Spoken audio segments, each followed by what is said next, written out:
The ballroom lights felt hotter than they should have.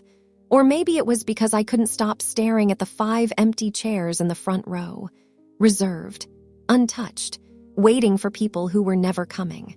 One of the event staff leaned toward me moments before I walked on stage. "Miss Carter," he whispered carefully, "would you like us to remove the family signs before the live stream starts?" My stomach tightened instantly. "No," I answered too fast. The poor guy nodded awkwardly and backed away. But not before 2 reporters nearby glanced toward the empty seats. I recognized the look immediately. Confusion, curiosity, pity. That familiar burning embarrassment crawled slowly up my neck. 200 people had shown up tonight. Investors, executives, industry reporters. But the only people I wanted there weren't. "Miss Carter," a reporter near the stage raised her hand as cameras turned toward me. "Who inspired you to build Veil Media?" I forced a professional smile, but my eyes betrayed me for one stupid second. They drifted right back to those empty chairs. Mom, Dad, Ryan, I still reserved seats for them anyway. Even after 28 years of being second place in my own family, some pathetic part of me still thought tonight might finally matter to them. I adjusted the microphone carefully. It probably came from knowing what it feels like to be invisible. Camera flashes exploded across the ballroom, and suddenly I was 12 years old again, sitting cross-legged on my bedroom floor with a cheap plastic microphone in my hand. Silver paint peeling off the sides. Didn't connect to anything. Didn't matter. Every night, I pretended somebody out there wanted to hear me. And tonight's top story, I whispered dramatically toward my stuffed animals. Downstairs, the house erupted again. Dad shouting, Ryan laughing, the television crowd roaring through the floorboards. My bedroom door opened almost immediately. Mom stepped inside carrying a bowl of popcorn. "Honey, can you keep it down a little?" I lowered the microphone slowly. "But I was practicing." "I know, sweetheart, but your brother's game is on." Then she glanced at the toy microphone in my hand and smiled distractedly. "Nobody can hear you over all that cheering anyway." She didn't mean to hurt me. That was the part I remembered most. The door closed again, and downstairs, everyone exploded screaming after one of Ryan's touchdowns. After a while, I stopped trying to be louder than the television. Back in the ballroom, the reporter leaned forward carefully. "Miss Carter, invisible how?" My throat tightened instantly, because nobody in that room knew tonight's launch event was being streamed live online. And somewhere across the city, my family had just started watching. Then my phone started vibrating against the podium. Once, twice, 3 times, I didn't even need to look at the screen. Ryan, the same brother who hadn't called me in almost 8 months. The ballroom stayed completely silent around me, waiting, watching. For the first time in my life, people actually cared about my answer. I glanced toward the empty chairs again, then back toward the audience. "When I was younger," I said slowly, "my family had a way of celebrating one person very loudly." A few uncomfortable smiles appeared around the room. "But after a while, you notice nobody remembers what mattered to you anymore." The silence afterward felt heavier this time. Not curious, personal. I saw a woman near the front press her lips together like she recognized the feeling immediately. My phone buzzed again. Longer now. Ryan calling. The screen glowed clearly through the fabric beside the podium. And then something went wrong. One of the live stream cameras shifted angles, accidentally catching the incoming call on the giant projection screen behind me. Ryan Carter calling. A ripple moved through the ballroom instantly. Whispers, confused looks, people turning toward each other. Tiny, quiet, dangerous, because Ryan Carter wasn't exactly unknown in this city. Former college football star, local sports analyst, the golden son everybody loved. My chest tightened. For 1 second, I almost rejected the call automatically, protected him, protected all of them, like I always had. But then I looked at those 5 empty chairs again, and suddenly I felt exhausted. Exhausted from protecting people who never protected me back. I reached for the phone slowly. The ballroom became so quiet I could hear camera shutters clicking near the stage. Then I pressed accept. "Olivia," Ryan snapped immediately. Not hello, not congratulations. Why the hell are people tagging me in this live stream? A few people in the ballroom exchanged looks instantly. Ryan kept going before I could answer. What exactly are you telling these people? My grip tightened around the phone. And for the first time in my life, Ryan sounded nervous. Not angry, nervous. That was new. Then one of the reporters near the stage quietly asked the question everybody else was suddenly thinking. Wait, Ryan Carter is your brother? The reporter's question hung in the ballroom like broken glass. Ryan went completely silent on the phone. For the first time since he called, he sounded unsure. I could almost picture him wherever he was, probably standing in front of a television, probably realizing this situation had gotten bigger than he expected.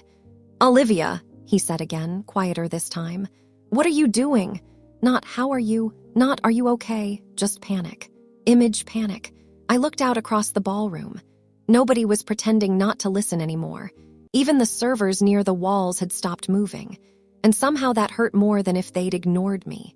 Because suddenly strangers were paying more attention to my voice than my family ever had. Ryan exhaled sharply into the phone. You're making people think we treated you badly. A few people in the audience exchanged looks immediately. I felt heat crawl slowly up my neck again. Not shame this time. Anger, small, quiet, but alive. I tightened my grip on the microphone. I'm not making people think anything, Ryan. The ballroom went completely still again. I'm just answering questions honestly. His breathing changed instantly after that. Faster. I knew that sound. Ryan sounded like that whenever he started losing control of a conversation. You're seriously doing this right now, he snapped quietly. In front of all these people. The question hit me harder than it should have, because somehow, even now, he still thought the embarrassing part was people hearing it, not what actually happened. A reporter near the front slowly lowered her notebook, like she just realized the story was becoming something else entirely. Ryan spoke again before I could answer. Mom's crying. The words landed directly in my chest, and for one stupid second, I almost apologized automatically. 28 years of conditioning is hard to kill. But then my eyes drifted back toward those 5 empty chairs again. Still empty, still waiting. I swallowed carefully. Then I asked the question I should have asked years ago. If tonight mattered so much to all of you, my voice stayed calm somehow. Why didn't any of you come? Ryan didn't answer immediately, and somehow that silence felt worse than excuses. Every camera in the ballroom stayed pointed directly at me now. Nobody even pretended to look away anymore. Then Ryan exhaled sharply into the phone. You know Dad had the charity dinner tonight. The excuse hit me so hard I almost smiled. Not because it was cruel, because it sounded rehearsed, automatic, like my disappointment had spent years being quietly explained away before it ever reached anyone else. A few people in the audience shifted uncomfortably in their seats. Ryan kept talking quickly now. We were gonna call after, Liv. Mom even bought flowers. Flowers. My eyes drifted toward those 5 empty chairs again, still untouched beneath the ballroom lights, and suddenly I realized something painful. They truly believed intention counted the same as showing up. You missed my college graduation too. The words came out calm, too calm. Ryan went silent again, then I heard movement near him, a door shutting somewhere. And suddenly my mother's voice appeared faintly through the speaker. Olivia! The sound of her voice almost knocked the air out of me, soft, careful, already emotional. Honey, please don't do this publicly. Not, we're sorry, not. We should have been there. Just, please don't do this where people can hear it. Something shifted visibly in the ballroom after that. One reporter slowly lowered her camera. Another stopped typing completely. People weren't watching a media launch anymore. They were watching a family trying to survive exposure in real time. My mother's voice cracked softly again. You know your father hates private matters online. And suddenly, the giant screen behind me changed. One of the producers backstage had accidentally pulled up the live stream feed statistics. Comments flying so fast they couldn't load properly. Viewer count climbing by thousands every few seconds. Clips already spreading across social media. The entire ballroom turned toward the screen instinctively. Ryan noticed it too.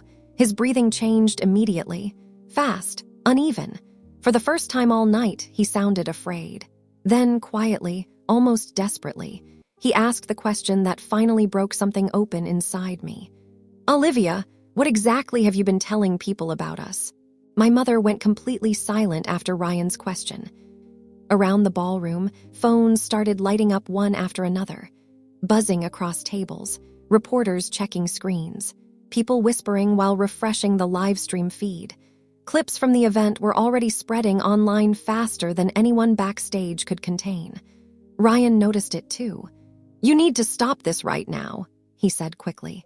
Not angry anymore, panicked. Then suddenly another voice entered the call, my father, sharp, controlled, furious in that terrifyingly quiet way he always got. "Olivia!" The ballroom shifted instantly. Even Ryan stopped talking. My father never raised his voice when he was truly angry. "You're humiliating this family." The words landed harder than I expected, because somehow, even now, he still believed the humiliation started tonight, not years ago. I looked out across the ballroom, at strangers listening more carefully to me than my own father ever had. Then my eyes drifted toward those empty chairs one final time. And suddenly, I wasn't embarrassed anymore, just tired. Tired of protecting people who only loved the version of me that stayed quiet. My father spoke again. "You're turning private family matters into entertainment." Something in the ballroom changed after that, not dramatically, subtly. A few reporters slowly lowered their phones, like the story had stopped feeling scandalous to them, and started feeling sad. I lifted the microphone carefully. "You know what's strange?" I asked quietly. The ballroom became completely still again. "I built this entire company because nobody at home wanted to hear me speak." No movement, no whispers, nothing. "And tonight," my voice almost cracked for the first time, "is the longest any of you have ever listened." The silence afterward felt enormous. Then somewhere near the back of the ballroom, one person started clapping softly. Another joined, then another, not loud, not performative, just understanding. Across the room, more phones slowly lowered, not because people lost interest, because suddenly the story didn't feel entertaining anymore. It felt real. Ryan stopped talking completely on the phone. My mother started crying quietly somewhere in the background. And for the first time in my life, nobody in my family interrupted me before I finished speaking. Please subscribe to our channel and tell us in comments from where are you watching this video.